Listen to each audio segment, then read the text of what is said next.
Hello, Central New York. I'm Storm Team Meteorologist John DePasquale. Going to talk about some snowmakers here over the next few minutes. First and foremost, let's focus on the January 2019 Clipper that came in from Alberta. This particular system didn't produce a lot of snow for us late January. A quick 3 inches of snow from the Clipper as it progressed off to the east. It wasn't stalling out. It didn't intensify really a lot as it moved through either, so that kept our snowfall amounts down to about 3 inches in Syracuse and throughout most of Central New York. Now, in the wake of this Clipper, it did turn very cold for us all. Temperatures got down close to 10 for highs by the end of January, and we saw some localized significant lake snow east of Lake Ontario with a cold west wind. But again, most of us didn't see a lot of snow from that Clipper.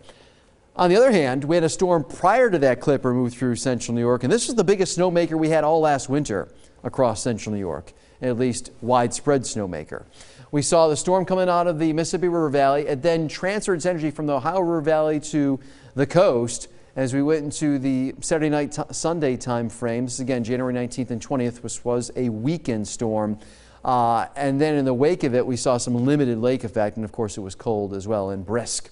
With this storm, we had 14 inches of snow in Syracuse, and in general, over a foot of snow fell for most areas of Central New York with this particular nor'easter. And there was some icing as well caked in there, so that made for some tough times getting around that weekend, but thankfully it was a weekend storm.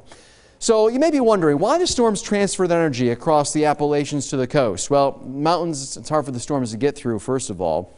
But then once they do transfer their energy to the coast and these storms then really take off and explode, why is that? The Gulf Stream, that's right, is a stream of water, unusually warm water, right near or just off the eastern seaboard. And when you get cold air meeting the relatively warm air over or near the Gulf Stream, that can cause the areas of low pressure just rapidly intensify and turn into winter's hurricane and really pound the east and northeast with heavy snow, rain, wind, and ice, and also some coastal flooding. Okay, so a classic example of this was the blizzard of '93, the superstorm. That's right. It originated in the Gulf of Mexico, and then as it intensified rapidly, moving into the southeast, up the eastern seaboard, through southeastern New York, lower Hudson River Valley, into western New England, this storm really packed the punch. Historically low pressure was found with this area of low pressure. It produced thunder snow for several hours in central New York. It produced a foot of snow across parts of the deep south and actually killed over 300 people. This storm was responsible for over 300 people's deaths. A very, very intense historic storm. We had winds sustained 25 to 35 miles per hour with higher gusts in central New York.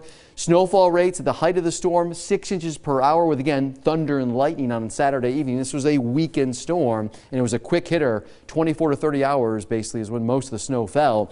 And with those gusty winds, we had snow drifts 8 to 10 feet, and it made it basically impossible to get around central New York during the storm unless you had a snowmobile. I mean, just an unbelievable storm this was. And then we had some limited lake effect in the wake of that blizzard of '93.